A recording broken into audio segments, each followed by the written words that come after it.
అందరికీ శుభోదయం. రాజు హోమియోటాక్స్ Telugu YouTube channel ద్వారా మీకోసం జీవితానికి పనికివచ్చే 4 మంచి విషయాలు. మిత్రులారా,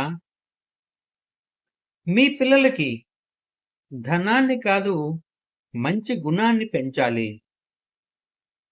పిల్లలకి అహంకారాన్ని కాదు మంచి సంస్కారాన్ని నేర్పాలి. పిల్లలకి సంపాదనే ముఖ్యము కాదని చెప్పాలి. అందుకు సహాయం చేయడాన్ని పిల్లల్లో నేర్పించాలి. పిల్లల్లో గర్వాన్ని కాదు ఎదుటివారిని గౌరవించడం నేర్పాలి. పిల్లల్లో ద్వేషాన్ని కాదు ఇతరులతో సంతోషంగా గడపడాన్ని నేర్పాలి.